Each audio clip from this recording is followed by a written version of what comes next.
높이 계신 주님께 우리 여기 모인 이유 우리 만모와 주님을 높이는 것 높이 계신 주님께 우리 여기 모인 이유 우리 만모와 주님을 높이는 것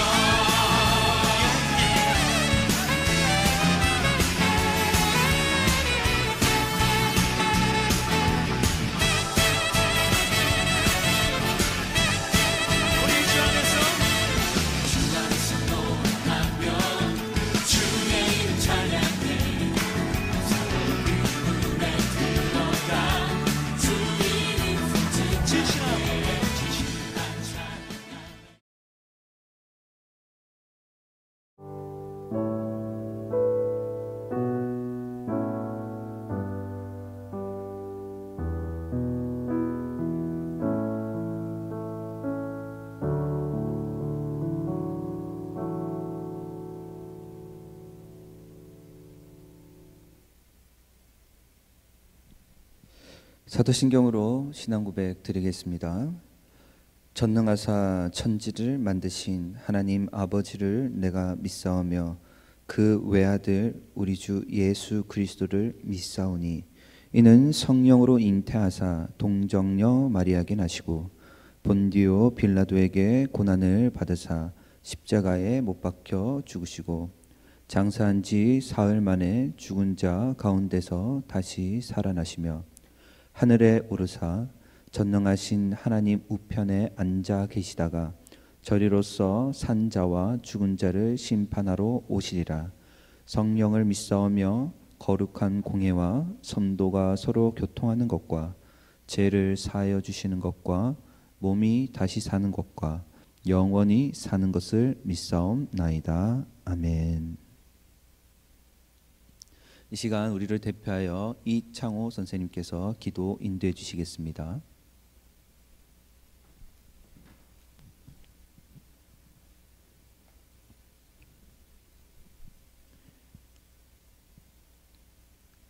하나님 아버지, 이 시간에 예배당과 각자의 자리에서 예배를 드리게 하심에 감사를 드립니다.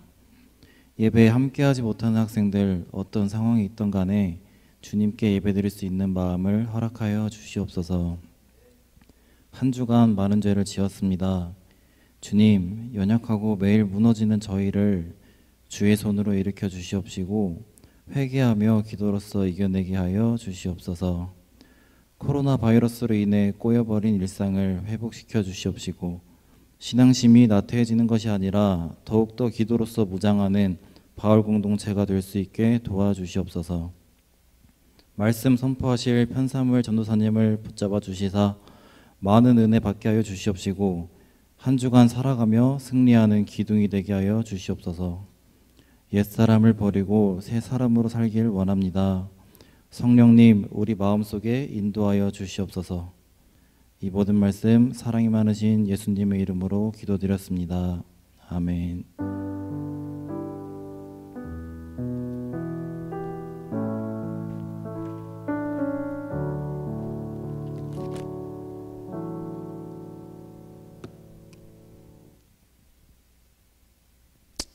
오늘 본문의 말씀은 시편 57편 1절에서 11절 말씀입니다.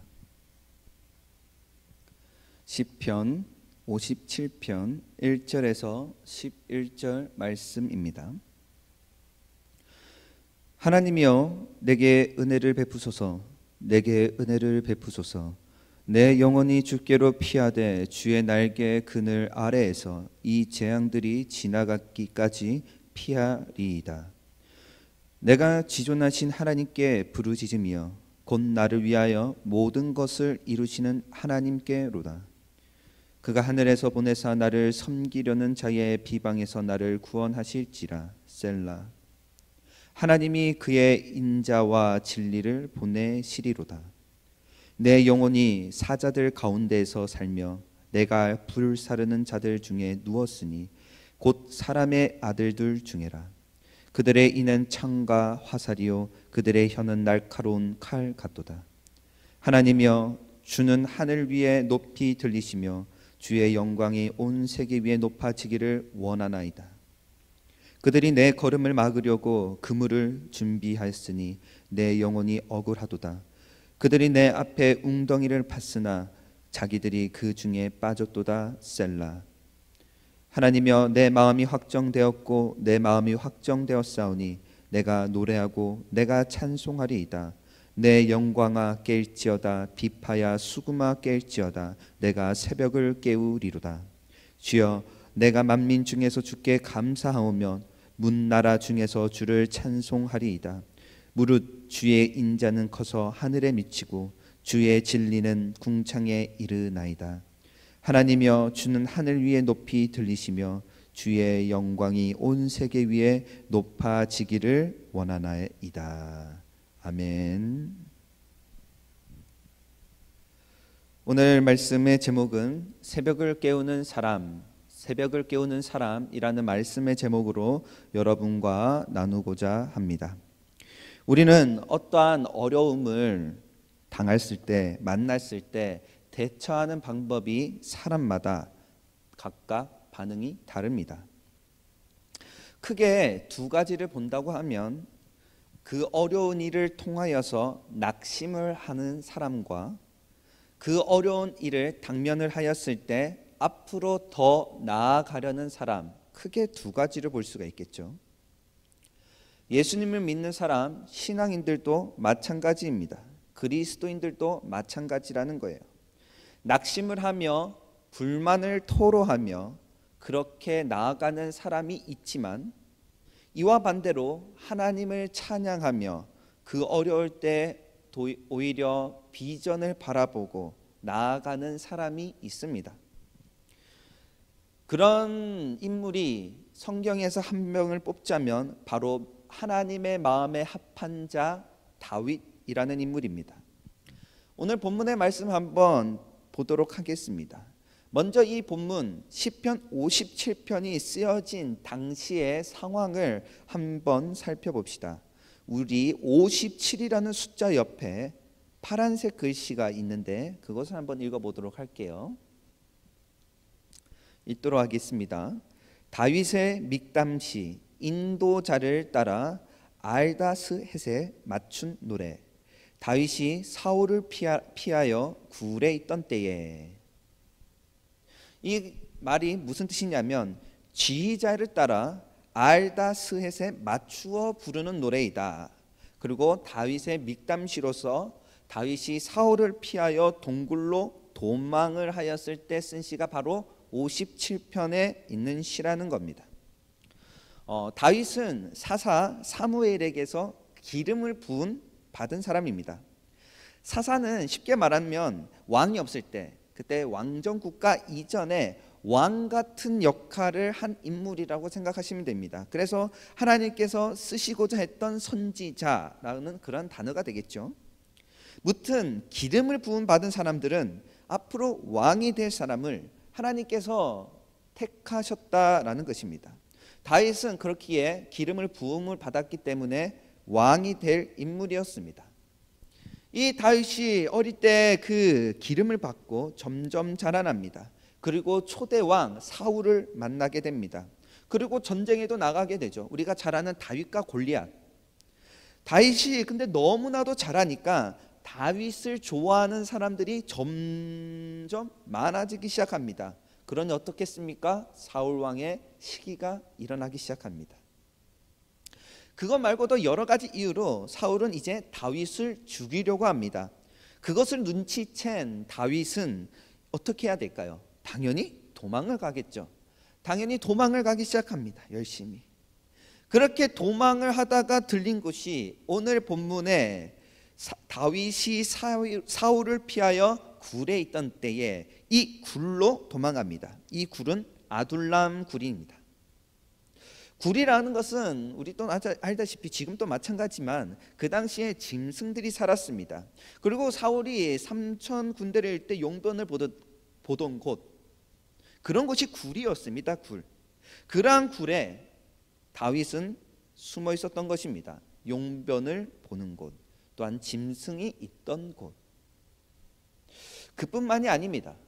우리 사무엘상 22장 1절에서 2절 말씀을 한번 다 같이 읽도록 하겠습니다. 사무엘상 22장 1절에서 2절 한 목소리 읽도록 하겠습니다.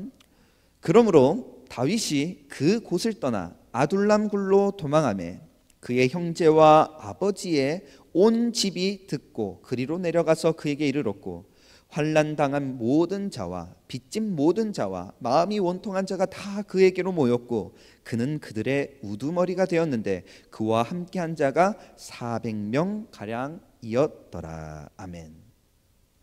말씀에서와 같이 용변을 보던 곳, 짐승이 있던 곳뿐만 아니었습니다. 다윗이 숨어 있다는 소식을 듣는 그 소문은 어떻게 들었는지 모르겠지만 많은 사람들이 그 소문을 듣고 찾아가기 시작합니다. 막 찾아와요. 그런데 우리도 알다시피 여러분이 힘들거나 어려울 때 사람들이 많이 오게 되면 어떻습니까? 막 힘이 되고 도움이 되지 않습니까? 그런데 과연 그랬을까요? 아니에요. 이 찾아오는 사람들의 상태가 어떠한 상태냐면 오늘 본문에 읽었던 사무엘상 22장에서 1절에서 2절 말씀처럼 이 다가왔던 사람들이 막 행복하거나 부자거나 뭐 어떻게 힘을 줄 수 있는 사람, 그런 사람들이 아니라 바로 환난당한 자, 그리고 모든 빚진 자, 마음이 원통한 자, 이렇게 상처받은 사람들이 찾아오기 시작합니다. 여러분 어떻을 것 같습니까? 한번 생각을 해보세요. 자신도 막 사람이 죽이려고 오니까 무서워서 도망가고 한 곳이 이 더러운 동굴이에요. 위험한 동굴이에요. 근데 많은 사람들이 찾아왔어요.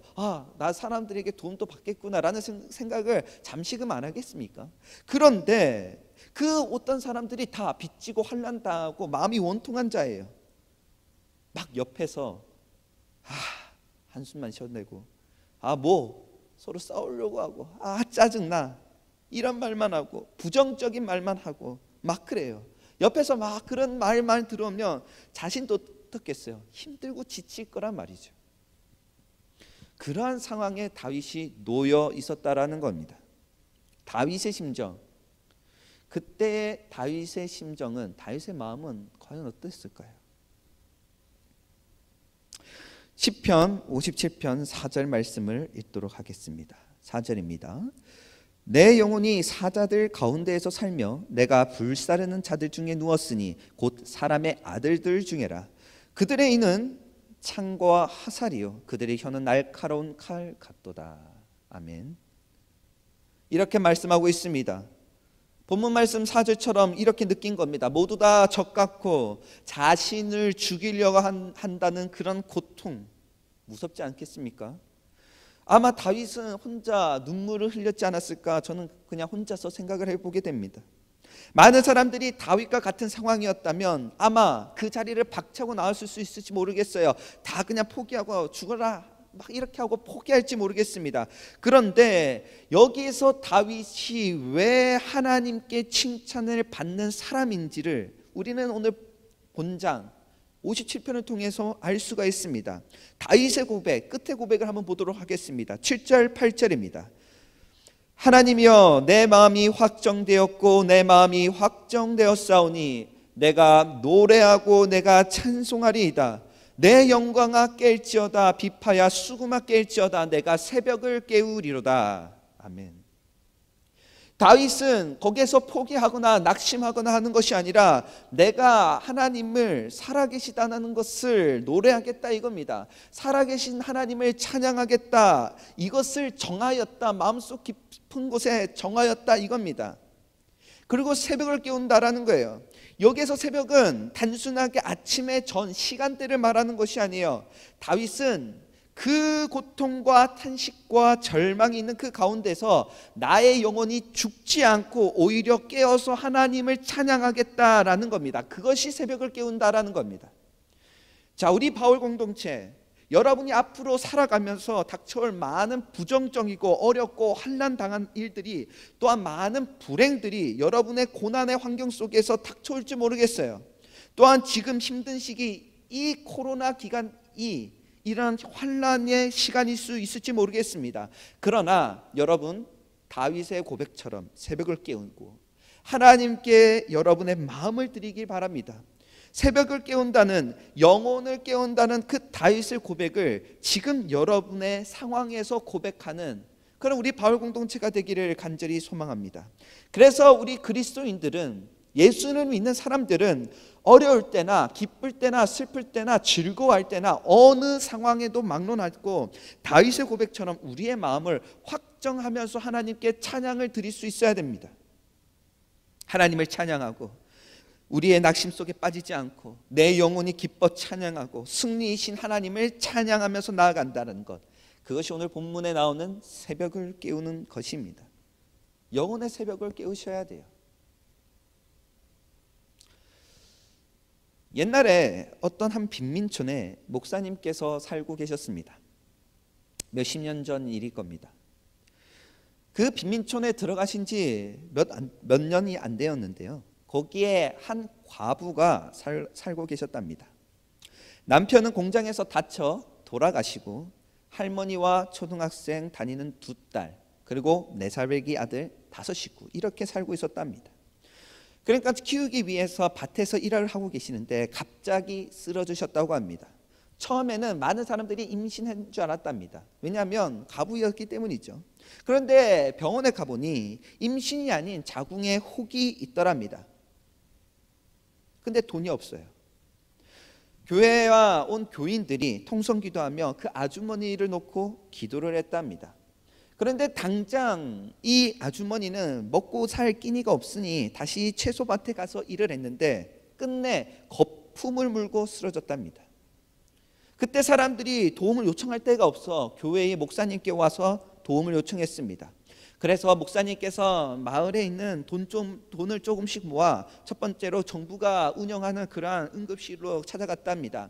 정부가 하는 응급실이니 조금 이러한 불쌍한 사람들을 도와주겠지, 내쫓진 않겠지 라며 그런 생각을 가지며 갔답니다. 그런데 이 의사 선생님이 하는 말이 24시간 이내에 수술을 하지 않으면 생명을 건지기 어렵다며 빨리 입원 수속을 하라고 합니다. 목사님은 사정을 얘기합니다. 자신에게 있던 모든 돈들을 다 꺼내서 이 돈이 전부입니다. 우리 마을은 가난합니다. 매월 얼마씩 갚겠습니다 라면서 병원 측에 자신의 어려움을 사정했답니다. 그런데 이 병원 측에서 뭐라고 했냐면, 아니 매월 갚는다고요? 우리가 무슨 월구 장사하는 곳인 줄 압니까? 돈을 내지 않으면 가십시오 하면 모른 체 하더랍니다. 목사님은 그때 화가 나서 거친 말을 막 했다고 합니다. 그러나 하는 수 없이 이 아주머니가 아프니 복음을 전하겠다고 세운 그런 병원에도 가봤답니다. 그런데 거기서도 퇴짜. 서울의 큰 병원들도 다 가봤지만 다 퇴짜. 다 입원 보증금을 들고 오라는 겁니다. 하는 수 없이 이리저리 돌아다니다가 도대체 안 되고 또한 돈도 다 없어서 이제 집에 가기 위해서 걸어서 가기 시작했답니다. 이제 아주머니가 힘드니 아주머니를 얻고 동대문부터 그 당시 한양대학 뒤편에 있는 뚝방촌을 걸어가기 시작했답니다. 가면서 목사님께서 이렇게 말씀하셨답니다. 누구누구 엄마 참 힘들지요. 오늘 집으로 가서 밤새 좀 기도도 하고 내일 아침에 다시금 나가 또 다른 병원에 한번 찾아가 봅시다 하면서 그렇게 걸어가셨답니다. 한참을 가고 있는데 어떤 소방서를 지날 때쯤 이 아주머니의 몸이 자꾸 뒤로 젖혀지더랍니다. 그러니 이 목사님께서 앞으로 가지도 못하고 해서 짜증내면서 이렇게 말씀하셨답니다. 업히세요. 좀 단단히 붙잡으세요. 이렇게 하면서 갔다는 거죠. 하지만 이 아주머니께서 계속 뒤로 젖혀지더랍니다. 젖혀져서 분통이 쳐져서 이 업고 있던 그 깍지 끼던 손가락을 탁 풀었답니다. 그러면 어떻게 되겠어요? 아주머니가 쿵 하고 떨어졌어요. 목사님은 화나 나서 뒤로 돌아보기도 전에, 아니 무슨 내가 서방이요 오랩이요, 아니 좀 도와줘야지 내가 업고 가는데 하면서 뒤를 딱 돌아봤는데 하는 순간 보니까 이 아주머니는 하나님의 부르심을 받았더라는 겁니다. 벌써 죽어 있었더라는 거죠. 목사님께서는 분이 올라오고 그 죽은 모습 보며 그 아주머니에게 가서 이렇게 얘기했습니다. 안 돼요, 안 돼.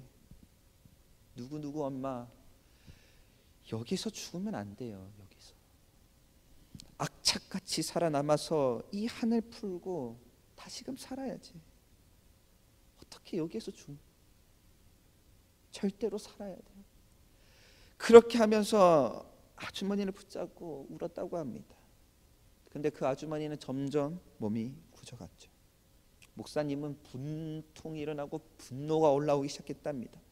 그리고 일어나서 하늘에 대고 삿대질하기 시작했다고 합니다. 예수 필요 없어. 예수 무슨 구세주가 그래. 나를 이 교회로 보냈으면 뭔가를 도와줘야지. 이 착하고 힘이 없고 이 연인은 하루 종일 헤매이다가 죽는 것을 그냥 보고만 있는 예수가 무슨 구세주야. 내가 어떻게 그런 예수를 믿고 내 인생을 걸겠어. 예배당 다 간판 떼버리고 이 세상을 뒤집었겠어 라면서 그렇게 소리를 지르답니다. 그러한 도끼가 올라서 나 이제 예배당 간판 떼버리고 바닥부터 시작해서 세상을 뒤집는 일에 내 일생을 바치겠다 라면서 다짐하면서 이 분노를 삭히지 못했다고 합니다. 그렇게 한참 뒤 이제 다시 집으로 가야 되기 때문에 근데 이 시체를 끌고 갈 힘은 없고 또한 길가에 놔둘 수는 없어서 끌고 가다가 또한 옆구리에 끼고 가다가 이렇게 되풀이하면서 갔다고 합니다. 그리고 어느 다리를 중간쯤 건너가고 있는데 너무나 지쳐 있는데 저절로 풀썩 앉아지더랍니다. 지쳐서 그런지. 그리고 그 아주머니를 다리 난간 옆에 기대어 놓고 앉아 있는데 목사님이 또 탁 앉아 있는데 어둠이 밀려오고 막 눈앞에 불덩이 왔다 갔다 하고 막 그렇게 있는데 그때 이 목사님의 마음속에 어디선가 부드러운 음성이 들렸답니다. 누구누구 목사야, 내 등에서 죽은 그 여자가 누군지 아느냐? 바로 십자가에 죽은 나 예수다. 그러한 음성이 들렸다고 합니다. 환난당한 자, 빚진 자, 마음이 원통한 자를 위해서 우리 교회를 세웠는데 우리 교회는 우리끼리만 잘 먹고 잘 살았지 다른 사람들을 돌아보지 않은 채 살았기 때문에 우리 예수님은 그 사람들을 위해 아직까지도 십자가에 달려 돌아가고 계신다라는 겁니다. 전도사님은 이 말씀을 듣고 깜짝 놀랐습니다. 2000년 전에 십자가에 지셨던 그 주님이 왜 지금 또 십자가를 지시는가? 우리 그리스도인들은 우리끼리만 잘 먹고 잘 살았지 하나님을 사랑을 한다고 하면서 하나님께 예배를 드린다고 하면서 하나님의 일을 한다고 하면서 결국에는 하나님의 일을, 하나님이 원하시는 일, 하나님을 찬양하는 일, 그것은 가식이 아니었는가? 그러한 모습은 점점 멀어지고 있는 것은 아닌가? 우리 바울 공동체, 우리가 첫 번째로는 우리 자신의 영혼의 새벽을 깨우셔야 됩니다. 하나님을 찬양하고 잠잤던 나의 영혼을 깨워야 돼요. 여러분이 노는데 목숨을 거는 것이 아니라 문화적으로 사람들과 똑같이 놀러 다니는 것이 아니라 여러분이 그 시간에 기도하면서 찬양을 드리면서 예배에 목숨을 걸어야 돼요. 그래 영혼이 깨어난다라는 겁니다. 그리고 두 번째로는 좀 전에 말씀드렸던 이 목사님의 실화처럼 환난당하고 빚지고 마음이 원통한 자들과 함께 하셔야 되는 거예요. 결국 다윗의 새벽을 깨우리로다라는 그 고백, 하나님을 찬양하는 그 다윗을 통하여서 그때 왔던 마음이 환난당한 자, 빚진 자, 마음이 원통한 자, 이 모두가 나중에 어떻게 됐습니까? 다윗이 왕조를 세울 때에 그 옆에 있던 많은 사람들이 되었지 않습니까? 힘을 주던 사람들로 되었지 않습니까? 많은 세상 사람들이 우리 교회에 옵니다. 우리 친구들도, 여러분의 친구들도 교회에 옵니다. 그런데 교회에 올 때 그 사람들이 불만도 할 수도 있고 불평도 할 수 있고 화소연도 할 수 있고 좀 특이한, 우리가 생각하기에 생각조차 할 수 없는 그런 특이한 모습을 가진 사람들이 옵니다. 그런데 교회는 원래 그런 곳이에요. 원래 그런 곳이에요. 그 속에서 우리가 어떻게 하느냐, 새벽을 깨운다라는 것. 나 자신의 새벽을 깨우고 우리의 자신이 먼저 주님을 바라보고 그리고 먼저 그리스도인의 모습을 보이고 나아가야 된다라는 겁니다. 또한 우리는 그 온 친구들을 향하여서 사랑을 실천해야 된다라는 거예요. 그것이 새벽을 깨우는 사람의 모습이라는 겁니다. 우리 바울 공동체 여러분, 오늘 말씀을 통하여서 우리가 먼저 이 성남 지역에 안 사는 친구들은 여러분이 사는 그 동네부터 여러분 새벽을 깨우는데 앞장서길 바랍니다.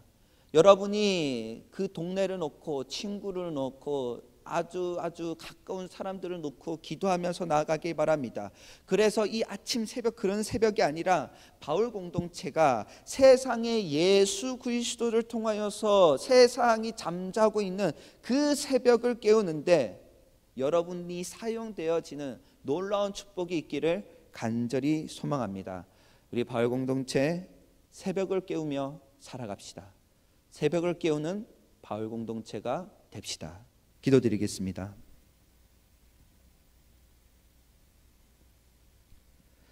참 좋으시고 자비로우신 하나님 아버지, 오늘 새벽을 깨우는 사람이라는 말씀의 제목을 가지고 이 시간 나누었습니다. 어떠한 어려움과 고통과